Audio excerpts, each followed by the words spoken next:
de Murmurante TV, muy buenas tardes. Bueno, en la semana tuvimos una charla que se vio interrumpida debido aquí al mal funcionamiento de las redes inalámbricas, pero esperemos que el día de hoy ya esto mejore considerablemente y si no, pues vamos a estar regresando y regresando.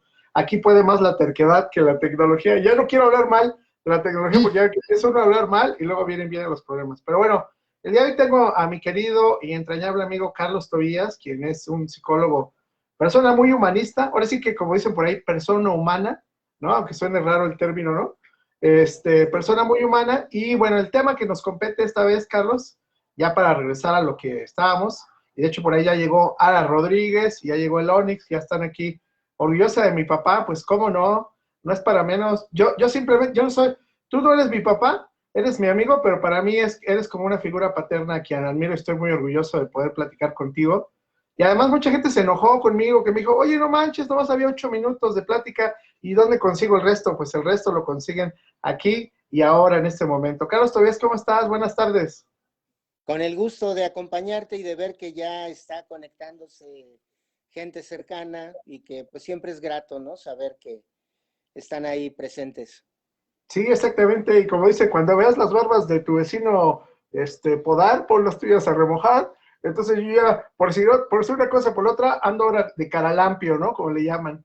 Bueno, la vez pasada, esta semana, quisimos hablar, y no se pudo, acerca del tema de las mentiras, ¿no? Entonces, bueno, hay varios temas que queremos abordar esta tarde, y si ustedes tienen alguna pregunta en torno a las mentiras que quieran que Carlos Tobías también nos ayude un poco a indagar en ella, pues aquí en la lista de comentarios pónganla, ¿no? Y bueno, por cierto, antes de comenzar el tema, como tal, pues estábamos tras bambalinas platicando muy contentos. Allá atrás pueden ver un discazo que se llama Wish You Were Here, de una banda que se llama Pink Floyd, que bueno, valdría mucho la pena que las nuevas generaciones le entraran a Pink Floyd, porque la verdad es que es un deleite, es un gustazo musical. Creo que con Pink Floyd pasa con Pink Floyd, a mí me pasa, digo, yo nunca he estado en un estado alterado de conciencia, pero sí les puedo decir que para mí Pink Floyd es lo más cercano a eso, sí es un viajezote, sus discos, su música, el concepto que traen ellos, es una cosa que, me vuela la cabeza. Y mira, les quiero presentar, entre mi colección, miren este discazo que se llama El Río Sin Fin, The Endless River, que va a ser a la postre, pues, el último trabajo de Pink Floyd como banda, y vemos a un tipo ahí en una barcaza, en un río, pero de nubes, ¿no? O sea, es una estampa chulísima, ¿no? Me parece una imagen que refleja mucho, pues, la filosofía de esta banda que sí te llevaba a las nubes, ¿no? ¿Todavía? ¿O a ti qué te parece Pink Floyd? Y particularmente David Gilmour, que hoy está cumpliendo 75 años. Al hablar de Pink Floyd no dejo de pensar en los orígenes y bueno, pues está Syd Barrett, ¿no? Claro. Que lamentablemente, y hablando de estos recorridos de la conciencia por lugares en donde a veces ya no hay retorno, pues bueno, muchos mitos se construyen también, ¿no? En torno a un personaje. David Gilmour, concretamente, para no desviarme mucho en la respuesta, pues es un músico que admiro mucho, que además, ¿cómo es posible conjuntar tanto talento, tanta sensibilidad en los cuatro músicos extraordinarios, ¿no? Sí. Escucharlo tocar la guitarra es fascinante porque te conduce, te lleva, y en los libros de Carlos Castaneda se habla de los aliados, cuando utilizas por ejemplo, el hongo, el peyote, y que es un aliado para llevarte a un estado de conciencia no ordinaria. Pues bueno, la música también es un extraordinario aliado porque te puede llevar en recorridos para recrear tu tristeza, a alimentar tu creatividad, o bien provocarte un estado de euforia interesante, ¿no? Entonces la música, pues no en área de la musicoterapia. David Gilmour, pues mis respetos, un extraordinario guitarrista. Sí, yo estaba diciendo justamente en Melomanía que David Gilmour tiene 75 años, pero ya así, viendo cómo está la cosa, para mí ya es inmortal, ¿no? O sea, su música, la forma en que te transporta a través de sus acordes, te lleva literalmente de viaje, ¿no? Es una cosa maravillosa y creo que, pues, Pink Floyd es una de las grandes bandas emblemáticas de lo que se conoce como el rock progresivo. Aquí tenemos a Miri Reyes que dice, hola, muy buenas tardes, y aquí tenemos a Rodrigo Álvarez Espejel, que estuvo lunes con nosotros en la noche y que todavía se estuvo viendo el programa. Y ahora Rodrigo nos dice, abrazo para los dos. Muchas gracias, Rodrigo, que por cierto, ayer fui a su casa y bueno, le presumí, te digo, este lote maravilloso de disquitos que me conseguí de tríos y de música regional mexicana, entre ellas Pedro Infante. Bueno, ¿qué me dices Jorge Negrete? Y también el gran Javier Solís, el rey del bolero ranchero que tenía un color de voz único, ¿eh? A mí de los tres, bueno, obviamente al que más admiro es a Pedro, pero creo que la voz que más me gusta es la de Javier Solís, ¿no? Tenía un sentimiento también muy particular para interpretar, además de que, bueno, conozco muy bien su vida y por dónde anduvo allá de carnicero en el mercado Hidalgo, de boxeador, amateur, un montón de cosas que fue Javier Solís, y eso que nomás vivió, igual que Pedro Infante, solo 39 años. Dice, mi mamá siempre me ponía esa rola de ¿qué? Taking Back, porque me decía que así sonaba el sonido del universo. Ah, qué chido, Onyx, muchas gracias. Qué buena onda, muchas gracias. Bueno, ahora sí ya vamos a entrar, ahora sí que en serio en el tema que nos compete, que es el tema de las mentiras. ¿Por dónde te gustaría empezar, Tobías, esta tarde? Para retomar el tema. Preguntabas la vez pasada sobre el mecanismo de la mentira y es, creo, un tema interesante, preguntándose, por ejemplo, ¿por qué miente la gente? Hay una razón, evidentemente no siempre justificable, pero se miente por algo, se miente para algo, y todo esto siempre acarrea una consecuencia en diferentes niveles de impacto. En algunos casos llega a ser devastadora, una mentira. En otras la justificación pareciera encontrarse en las bondades de no decirle la verdad a alguien, pero finalmente pues estás mintiendo. Y más allá de las intenciones, pues yo creo que es el impacto que se produce. La vez pasada iniciaba también diciendo un contexto. No podemos aislarnos del contexto en el que estamos y que llega, incluso en la percepción de muchos, a ser necesaria la mentira. Pero yo creo que es un hecho cultural que hemos ido construyendo al paso del tiempo. Nos hemos acostumbrado a mentir. Y bueno, esto desde la perspectiva, por ejemplo, de una mentira piadosa. Pues no, la piedad es una cosa y la mentira es otra, conciliables, ¿no?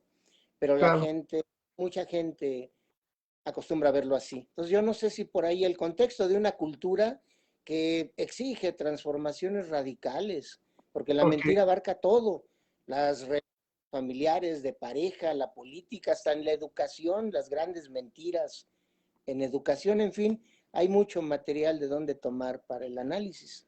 Sí, de hecho, bueno, uno de los temas que por los que yo te comentaba que me llama mucho la atención este tema de la mentira es cuando existe ya el fenómeno de de la mitomanía. Por ejemplo, las personas que nos están viendo y que no saben lo que es, ¿podrías explicar un poco qué onda con ese fenómeno psicológico que es la mitomanía? El mecanismo siempre va a ser singular, ¿no? Cada persona lo expresa de cierta forma, pero cuando ya se hace una clasificación en donde se encuentran una serie de características comunes, es cuando se construye una mentira, pero que hay esta tendencia a creérsela y a vivirla como si fuera una verdad. Entonces ya es parte de lo que representa nuestra realidad, pero de una manera distorsionada. Mito porque estás construyendo algo que no existe realmente, sino que lo estás construyendo solo en el simbolismo de tu interpretación y también con una finalidad. De algo busca protegerse la gente cuando miente en esos casos, ¿no? De mitomanía, algo persigue y son, repito, no se puede generalizar los mecanismos que sigue cada quien, a veces por búsqueda de aceptación, a veces hasta por burla hacia la gente y se vuelven mitómanos, ¿no? Mencionábamos el caso de los políticos, ¿no? Muchos Claro, políticos verdaderos mitómanos, ¿no?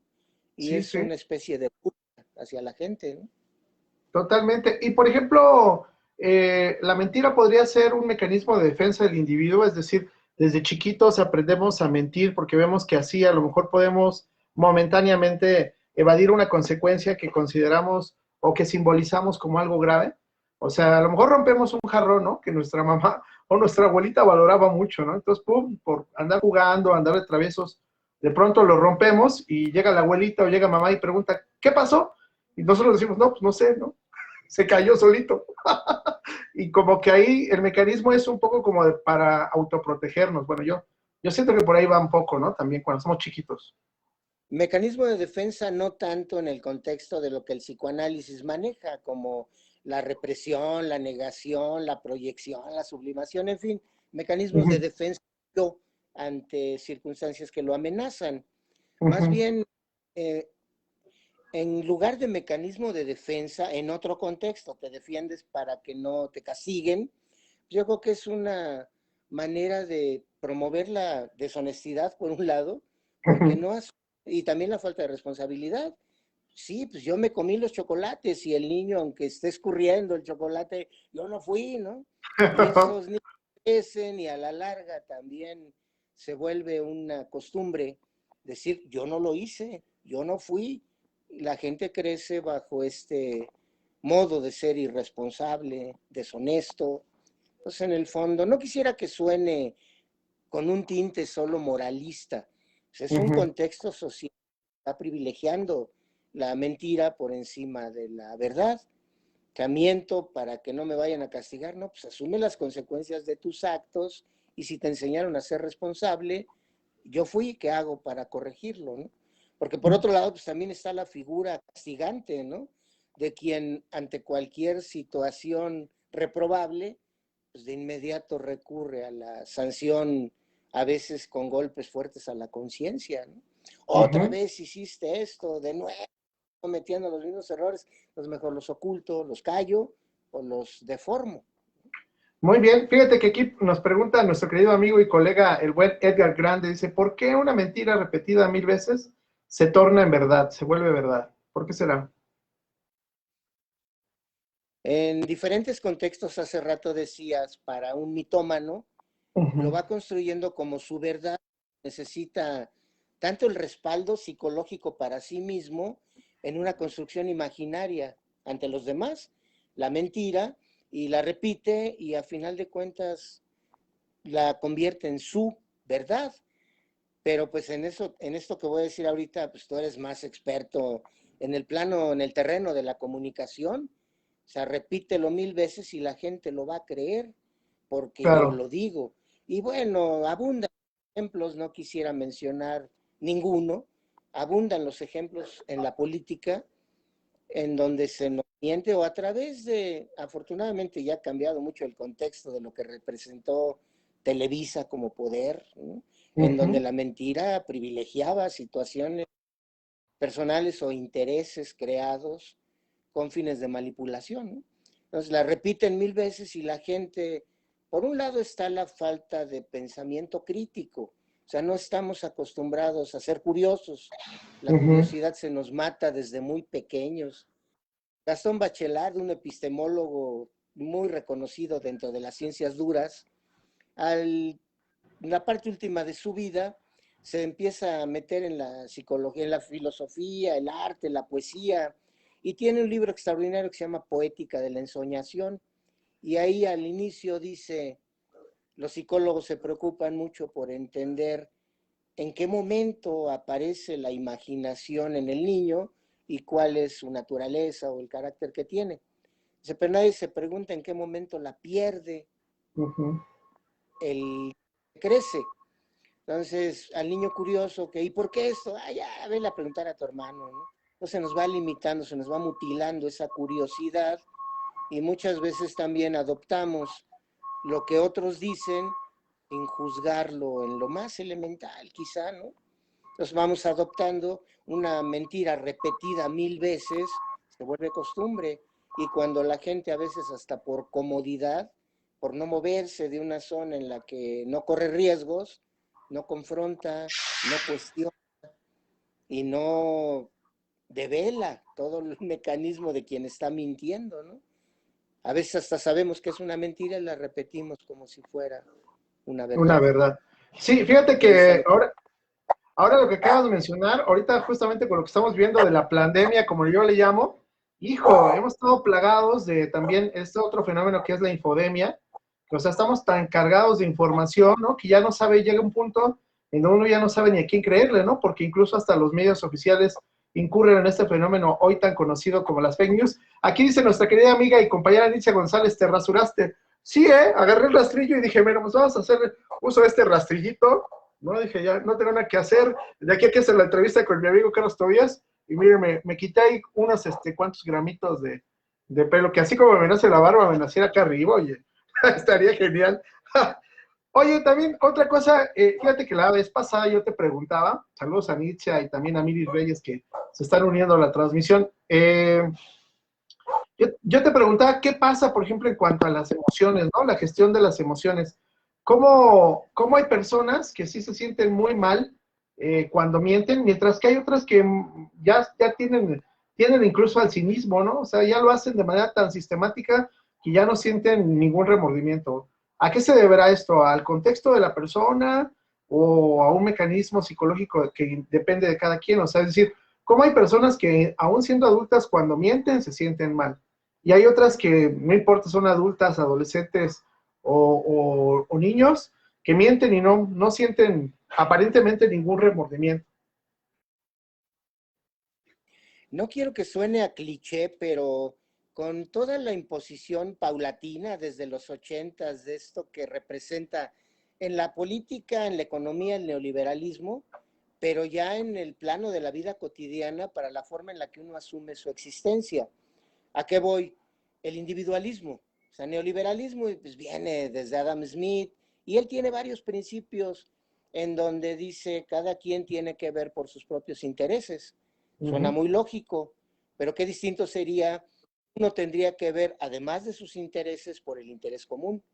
Entonces ya te despiertan la mirada hacia la colectividad, hacia el otro, pero no, el otro se convierte hasta en tu enemigo. Si cada quien vela por sus propios intereses, el otro se convierte en un enemigo. Y son los principios, son varios del neoliberalismo y vienen ya desde hace 2 siglos. Como imposición, sistema político en nuestro país, pues viene desde Miguel de la Madrid. Entonces es todo un proceso en donde se ha venido fraguando, madurando, consolidando el individualismo. Entonces, como consecuencia del individualismo, la falta de empatía. Entonces yo ya no pienso en el otro y aunque haga mal, aunque le haga mal al otro, pues ya no me interesa, ya no me viene ahí este término que empleas, el remordimiento de conciencia. Sí. Espérense, no se El ataquen, no se peleen. remordimiento de conciencia, ¿no?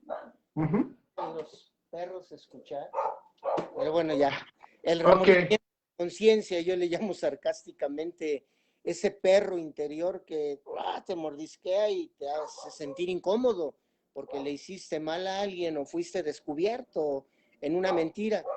Entonces, quien ya deja de tenerlo, pues es un síntoma incluso cuando crece desmedidamente, un síntoma patológico, es manifestación de una psicosis, de una psicopatía, de una sociopatía, la indiferencia absoluta hacia el dolor o lo que pueda sentir el otro. Entonces, es resultado, repito, de un proceso que viene desde hace mucho tiempo. La descomposición de nuestra cultura viene desde diferentes planos. Entonces, volverse mentiroso, no sentir empatía por el otro, es algo que se va acentuando desde hace tiempo. Y como ejemplo, hay un manual diagnóstico para las enfermedades o trastornos mentales y el DSM. Y ahí pues van creciendo los trastornos y actualmente hay uno que a mí me llama mucho la atención para los niños, el trastorno negativista desafiante.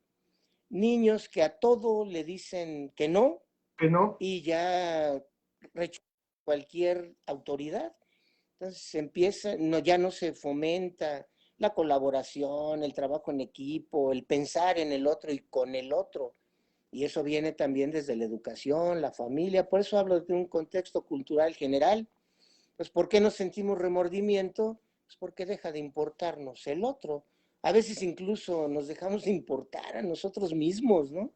Porque aquel que miente, pues es una evasión de su propia responsabilidad. ¿Por qué no enfrento lo que estoy provocando o lo que pueda presentarse y mejor recurro a la mentira? Sí, aquí por ejemplo pasa algo muy interesante que es el tema En cuanto a la gestión de las emociones, bueno, ya hablamos un poquito acerca del remordimiento y, por ejemplo, en el tema amoroso, ¿no? O afectivo, no necesariamente amoroso de pareja, sino también filial, por ejemplo, con tus familiares cercanos, ¿no? Tu padre, tu hermano, tu hijo, ¿no? ¿Qué ocurre ahí, por ejemplo, cuando hay personas que saben conscientemente que sienten algo por una persona, por decir algo, ¿no? Este famoso mito, ya no sé si decirlo mito o no, ¿no? Que tanto los hijos como los padres tienen a sus favoritos, ¿no? Los padres siempre tienen a uno o a una hija favorita, ¿no? No lo dicen abiertamente a los demás, pues para que los demás, a todos los quiero igual, a todos los quiero igual, ¿no? Y los hijos también, cuando, ¿a quién quieres más? ¿A tu papá o a tu mamá? Y pues normalmente el chamaco, la muchacha dice, no, a los dos los quiero igual, ¿no?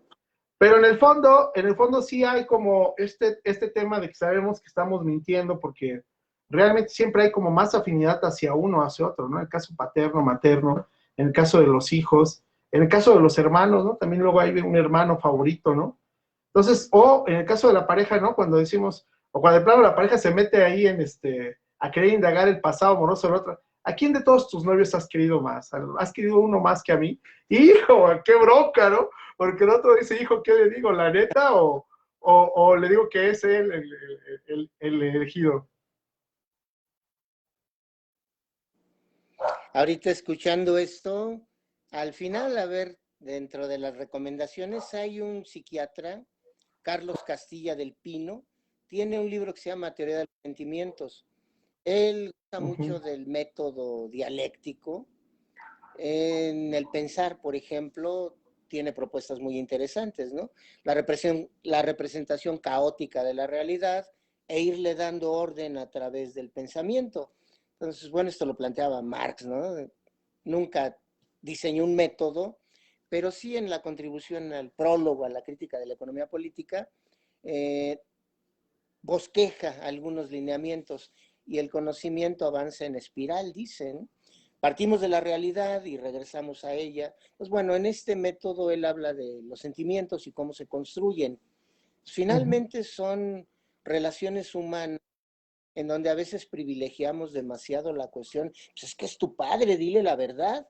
Bueno, pues es que cuando se ha ganado mi confianza, ¿no? Aunque Claro, suene fuerte, ¿no? sí, sí, Pero sí. pues son a través del trato. Háblame de todo lo que quieras, pero bueno, tengo que crear las condiciones para que cualquiera, sea mi hijo, sea mi pareja, sean mis amigos, puedan Mi confiar en hermano. mí. Si no creo condiciones, pues entonces es una palabra hueca que no se respalda con un hecho. ¿Cómo decirle a alguien la verdad? Pues es que no estamos acostumbrados a recibir la verdad por cultura, digo en términos generales, ¿no? Sí, sí, sí. Incluso mucha gente sostiene, bueno, es preferible que me mientas, ¿no? Que sacar a conocer la verdad, porque la verdad es cruda, es cruel, pues la verdad es la verdad, ¿no? Que como Entonces a dice, como veces, decimos, sí, como decimos en México, ¿no? La verdad no peca, pero incomoda, ¿no? Entonces, sí, este tema tan fuerte, por ejemplo, y ya quiero andar ya también un poco en lo que compete a nuestro oficio. Tú hablabas, por ejemplo, de las grandes mentiras en la educación. ¿Podrías mencionar alguna, por ejemplo, que te venga a la mente? Yo hace poco aquí en la Covacha del Murmurante publiqué un video que nadie vio, eso me encantó porque nadie le puso like ni le puso nada, en donde salía un empresario, fíjate, salía hablando un empresario muy, muy interesante. Me gustaron muchos argumentos, si no me creen, búsquenlo, por aquí está en la Covacha del Murmurante, aquí abajito en el flow, en el timeline del grupo, en donde hablaba que él decía que la educación como proyecto, este, sobre todo de movilidad social, era una gran mentira, ¿no? Que él decía que desde la década de los 70, si no es que antes, ¿no? Mucha gente decía, es que quiero que estudies una carrera universitaria porque eso te va a llevar a pasar de la clase media a la clase privilegiada, ¿no? Lo cual se ha demostrado con el tiempo que no es así, que no necesariamente es así, y que casi más bien nunca es así, ¿no? O sea que la educación, que por muy, muy, muy alto que sea tu grado de educación, eso no garantiza para nada el que tú tengas acceso, por ejemplo, a recurso económico. Y por otro lado, él hablaba de que, y esa fue la parte que a mí más me gustó, es de que nadie habla, o sea, en el tema de la educación nunca nadie habla que el simple hecho de tener acceso a conocimientos, el que tú elabores un pensamiento crítico o simplemente tengas curiosidad, como tú decías, ¿no? Nos hace falta curiosidad, tengamos curiosidad por aprender las cosas, ¿no? Yo por ejemplo, me ubico con una persona parezco un gato, ¿no?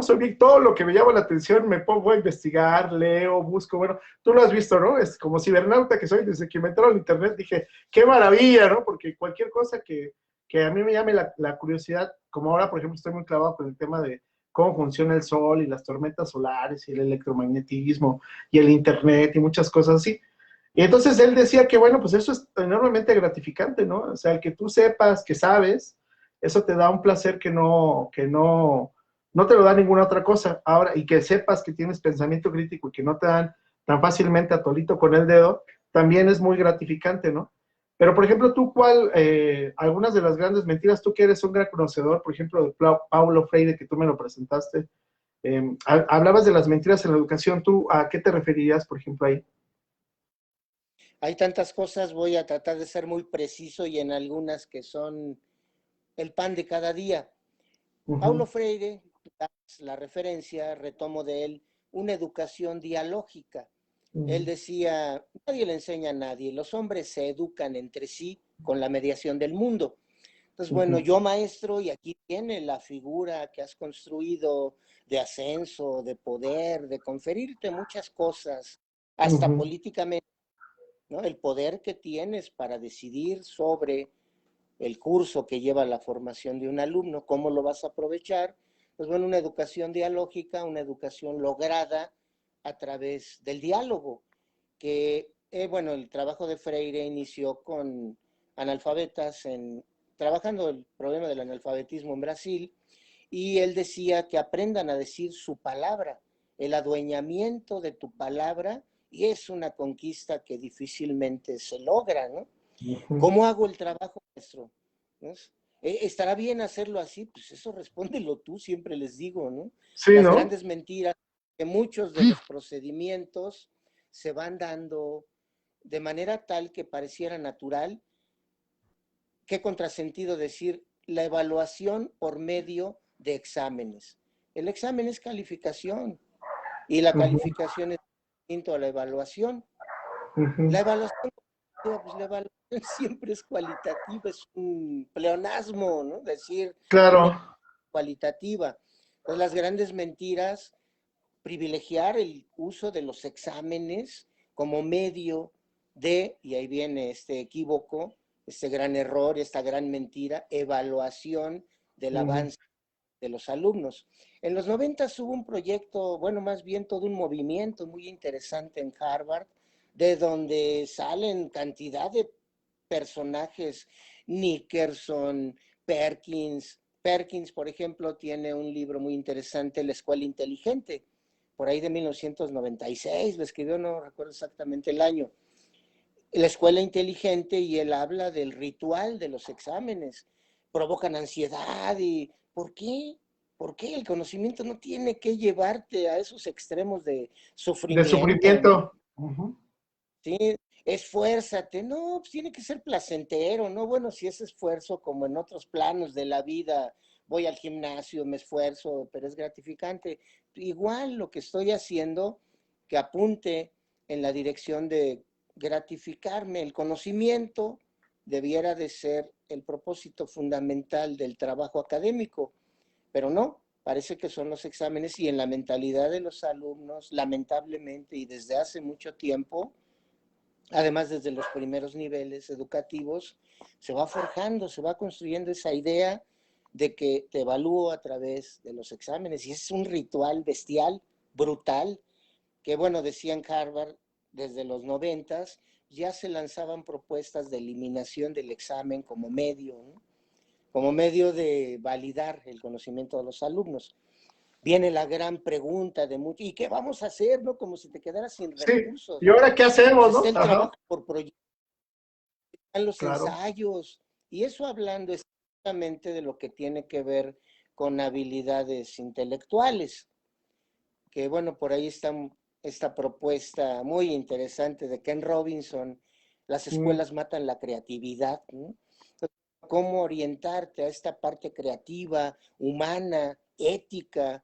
En esto Sabater también tiene trabajos interesantes, la educación como un medio para la formación de ciudadanos, el ujú. valor de la educación en un doble sentido, valor porque se requiere valentía para estar ahí en la trinchera de las aulas, valor por lo valioso que representa como acto social la construcción del conocimiento. Entonces, bueno, a través de un examen, que además qué injusto, ¿no? Tú puedes verlo en cualquier materia y en cualquier escuela, aquí no voy a hablar de una sola, un programa que tiene, por decir algo, 30 contenidos, de esos contenidos, todo lo que deriva al trabajar en clase, y después se elabora un examen. ¿Cómo resumes? ¿Cómo sintetizas? ¿En qué te centras? Y luego con las limitaciones que tiene la educación en línea desde muchos ángulos, ¿no? Y esto no solo lo digo yo, hay estudios muy interesantes, análisis de 56 plataformas, por ejemplo, y cómo tienen carencias a nivel mundial las plataformas, claro, como para poder lograr filosóficamente de las grandes mentiras, el trabajo colaborativo, el pensamiento crítico, la formación ética, en donde primero por ahí te lanzan, ¿no? El examen y hay que hacerlo lo más atinado posible y después, pero aguas que los alumnos no copien, ¿no? Dices, bueno, ¿dónde está una y dónde está la otra, no? Claro. Entre muchas las grandes mentiras. Ya no se utiliza el diálogo, sino esta verticalidad. Yo, maestro, y lo criticaba Freire desde los 60s. El maestro enseña, el alumno aprende. El maestro sabe, el alumno ignora. El maestro ordena, el alumno ejecuta. Dice, hay que romper con esa lastimosa división de dinámica. actividades.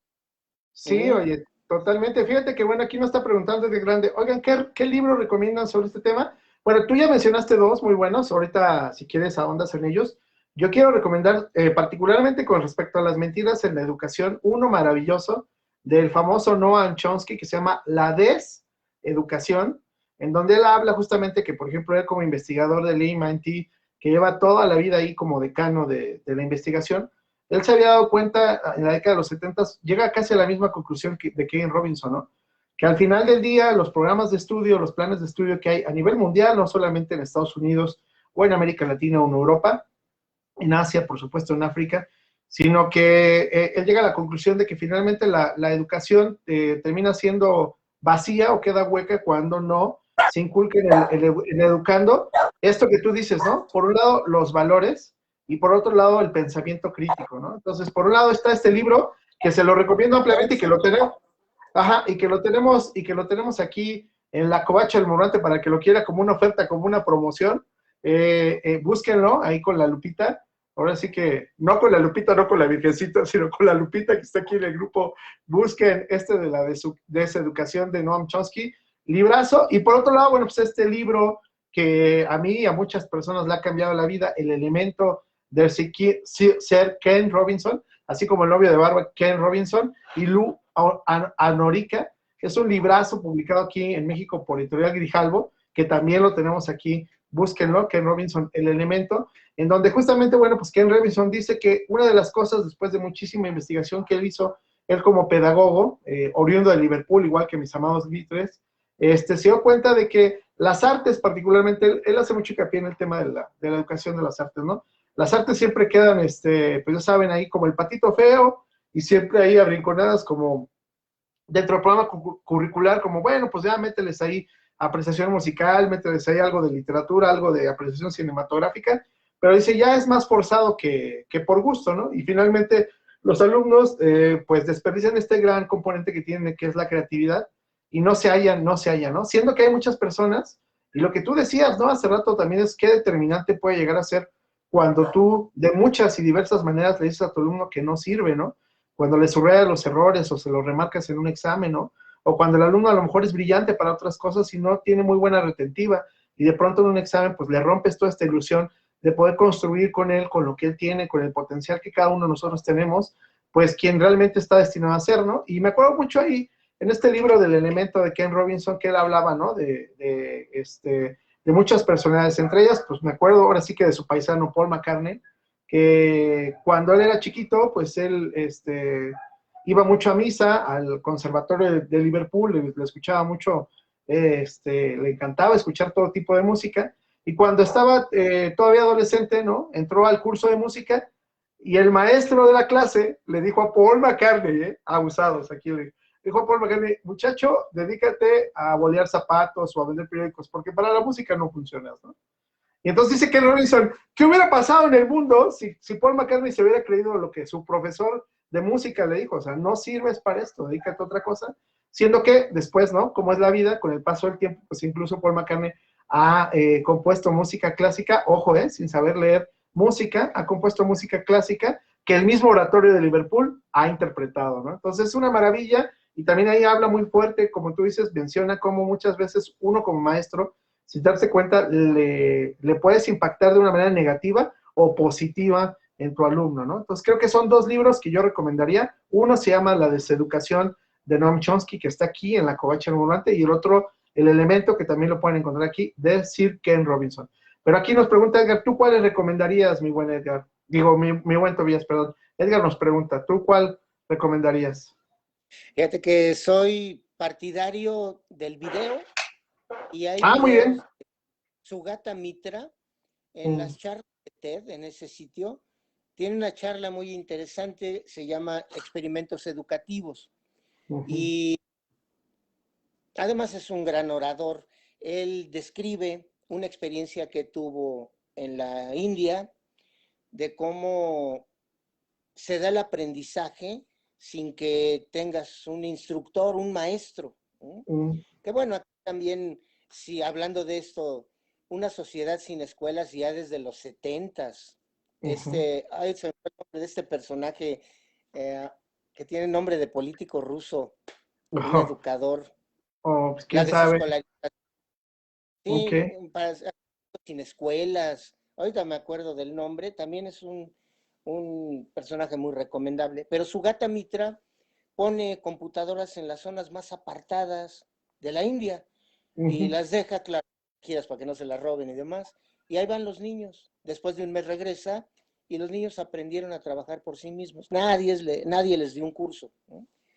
Se va más lejos y dice, alumnos de secundaria podrán aprender biotecnología, y entonces los ve jugando en la cancha de básquetbol y una chiquilla de 14 años, que es la más grande, es la que ahí coordina, organiza, y entonces le dice, ¿les enseñas biotecnología?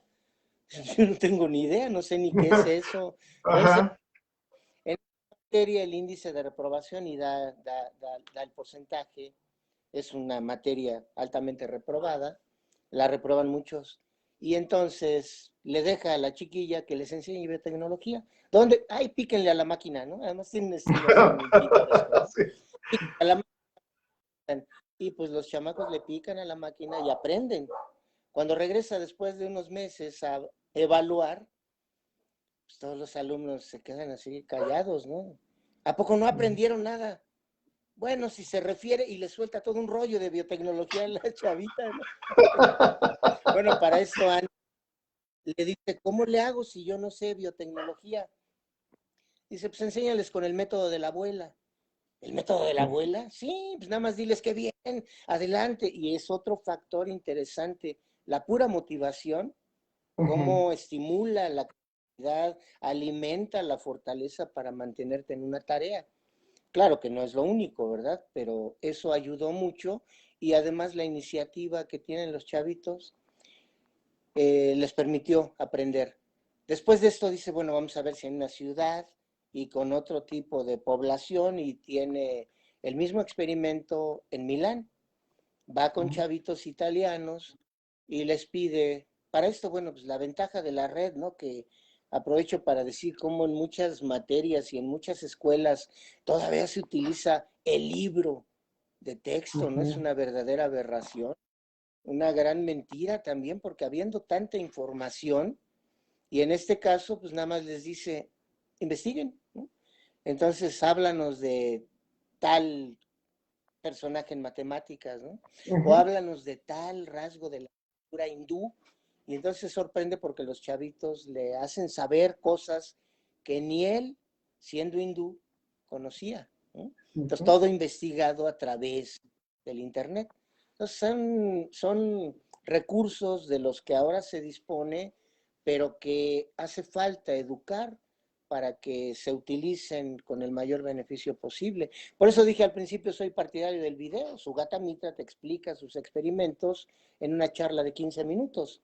Ken Robinson en una charla de 30 minutos te relata su libro, ¿eh? Este que acabas de Elemento, ¿no? No estoy diciendo que vean mejor el video, ya son preferencias, pero ahorita pues esta cultura audiovisual hay que saber identificar nada más, ¿no? Lo que Claro. te está aportando. Y aquí pues es el propio autor, te habla Ken Robinson de su propuesta, ¿no? No, y aparte lo hace de una manera muy amena, muy chistosa, mucho humor inglés, ¿no? A mí me gusta mucho esa plática que creo que hasta la fecha sigue siendo la plática TED más vista en todo el mundo, una de las primeras. Y obviamente, bueno, ustedes saben que TED es una organización no gubernamental sin fines de lucro que va juntando a los mayores expertos en todo el mundo para que nos hablen de un tema determinado. Y bueno, justamente ahí entrevista a Ken Robinson que les dice, después de haber oído como 8 conferencias previas, dice, ¿cómo están? Buenas tardes. Bueno, ya me voy, pero os venía a saludar, así comienza la charla, ¿no? De hecho, yo ya me iba, pero bueno, si quieren les hablo de esto, ¿no? Y bueno, aquí dice Sophie Hamilton, que es una alumna ya de Unitec, bueno, exalumna ya, dice un gusto, muchos saludos a ambos, muchas gracias por vernos, muchísimas gracias. Y bueno, una cosa que, retomando, ¿no? Para ir cerrando el tema de las mentiras, igual después hacemos una segunda entrega de este tema que veo que a muchos les llamó la atención, ¿no? Este tema que también te decía yo, ¿qué pasa, por ejemplo, cuando una persona dice a otra, te quiero, o te amo, o lo que sea, cuando en el fondo sabe que es pura mentira, hermano? ¿Cómo operará ahí el corazoncito de estas personas maloras que vienen y quiebran el corazón de otras? No sé si con afán o sin afán, y no sé si esto implique este tema que, bueno, finalmente es el tema del precio que se paga, ¿no? Muchas veces por mentir, el precio que llegas a pagar es altísimo, ¿no? Y eso con eso cerramos la plática pasada que lamentablemente pues no salió bien, pero bueno, con eso hablábamos, ¿no? ¿Qué pasa con el costo social, el costo individual de la mentira, mi buen Tobías? Por lo que he vivido, por lo que he leído, por lo que he estudiado, me he dado cuenta y trato con mucho respeto, ¿no? Cuando alguien dice, es que te amo, pues yo no lo pongo en duda, ya lo dijo y posiblemente lo sienta, pero ¿dónde queda, por ejemplo, la congruencia? La congruencia en cuanto a te amo, pero lo respaldo con mis actos, con todo lo que soy y con todo lo que te doy, ¿no? O sea, todo lo que te ofrezco y que respalde realmente, porque no basta decir te amo, ¿no? O sea, cómo queda plasmado en actos. Entonces ya cuando es una incongruencia, yo respeto, pues sí amas, pero pues ahora hace falta que en el terreno de la práctica lo se vea, demuestres. A claro. diferencia de quien solo lo dice con perversos, ¿no? De engañar, de aprovecharse de la inocencia o de la credibilidad que le tiene el otro y para mantenerlo engañado, ¿no? Así te amo, ¿no? Eres la única y pues no. El costo social, pues es, yo no he conocido a alguien que disfrute cuando le mienten, ¿no?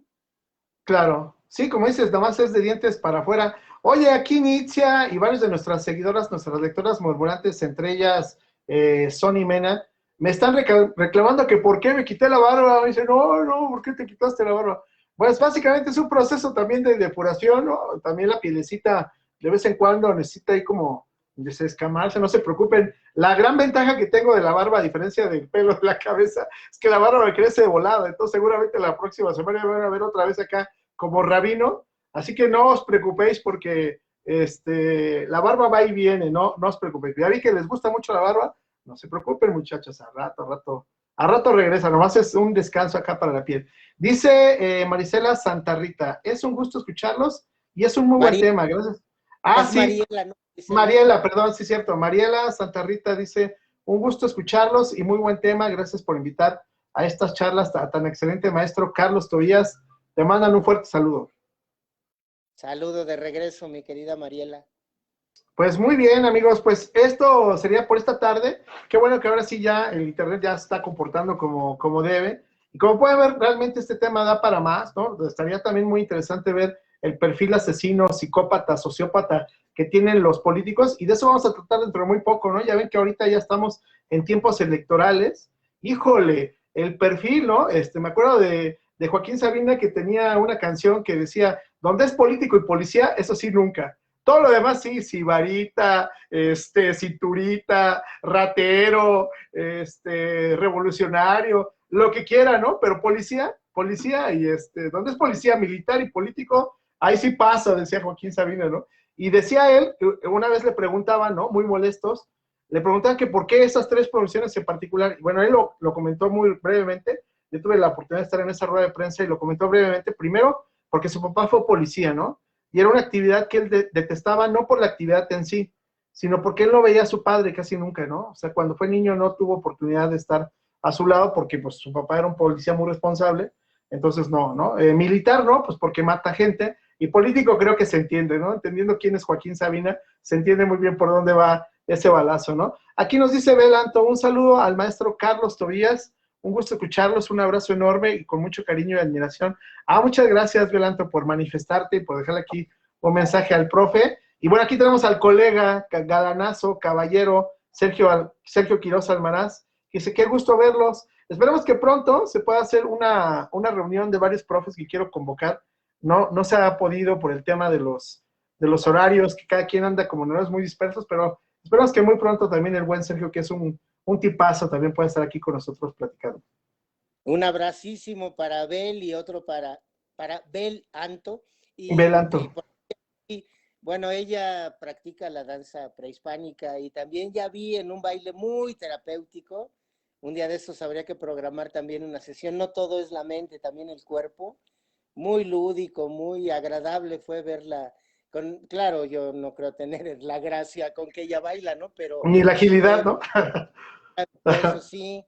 Y al buen Sergio, pues un abrazote también, siempre es un gusto saludarlo. Sí, cómo no, dice, será un gusto. Pues bueno, muchachos, les agradecemos mucho. No les quitamos más tiempo de su tarde. Gracias por compartir este ratito aquí con nosotros, lectores murmurantes. Y bueno, muchas de las recomendaciones, como lo que es el elemento, lo que viene siendo la deseducación de Noam Chomsky, insisto, están ya aquí en el grupo por si las quieren descargar. Y bueno, pues Perdón, aprovechando ahorita que comentas que están en el grupo, también tienes varios libros de Gardner, dentro de ellos Las inteligencias múltiples. El último, hasta donde yo me quedé, que escribió es Las 5 mentes del futuro. También es una propuesta interesante por la recomendación de libros que nos pedía Edgar, ¿no? Así es. Ahí, eso de las inteligencias múltiples está para romper muchos mitos de lo que representa la inteligencia y sobre todo cómo evaluar, pero verdaderamente evaluar.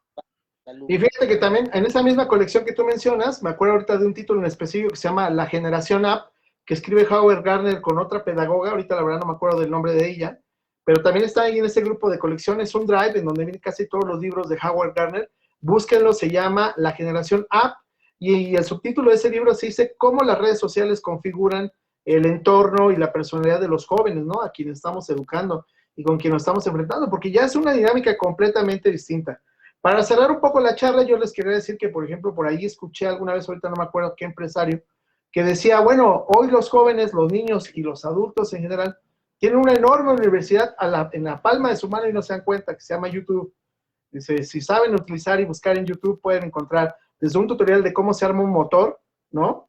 Hasta cómo reparar un corazón. Es una cosa maravillosa esa frase, me gustó mucho esa manera de verlo, y particularmente de un empresario, ¿no? Aquí normalmente lo vemos pues muy metido en las cuestiones financieras, el movimiento de capitales, todo, y no te esperas que de pronto le recomienden un congreso que dio en Monterrey, ¿no? A los jóvenes que se metan a YouTube, sí, pero con el propósito de aprender, ¿no? Yo creo que sí es una gran herramienta, como todas las que tenemos ahora, y que podemos darle muy buen uso, siempre y cuando estemos lo suficientemente motivados para hacerlo, ¿no?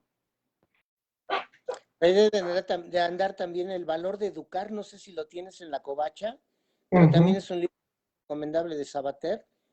Ya tiene tiempo, pero... Ese no lo tenemos, ahí sí lo tienes por ahí, pues ahí me lo mandas y con gusto luego lo subimos para que... Así es. Valdría la pena también como material de consulta El valor de educar. De Fernando Sabater. Muy bien. Excelente, pues todavía no me queda más que agradecerte un poquito de tu tiempo, quitarte un poco de tu tarde, ver cómo peleabas ahí con tus canes y tus canes te estaban derrotando, pero el buen humor lo logró vencer, que dijiste, ya, los quiero mucho, Y dijeron, ah, bueno, es que no nos pelas, mano, pues estamos ladrando, pélanos, exigían amor, exigían amor. Sí, aquí ya me dedico a ellos después de la charla. Al contrario, te agradezco mucho la invitación y ahí seguimos. Ahí seguimos y bueno, les recuerdo que las charlas terapéuticas las damos una vez a la semana con un coach distinto. La próxima semana toca el buen José Alberto Telles, que él es más encargado de cosas de Reiki y terapias alternativas. Y después tenemos al coach Jonathan Quintana. Y luego ya al final, ahora se cambió Claudia Corella, esta gran psicóloga gestal. Como no andaba por aquí, me dijo, cambio de turno, que vaya uno antes de mí. Entonces, bueno, está aquí Tobías haciendo el quite. Muchísimas gracias, Tobías. Muy bonita tarde. Igualmente, Y saludos a gracias, todos aquí. saludos a todos, tanto a los que se conectaron como a los que lo verán en las retransmisiones. Les mandamos un fuerte saludo y ya no se preocupen por la barba. Uy, ya qué regañiza me han puesto, ¿eh? ya regresará, no se preocupen, el menos que Ketunga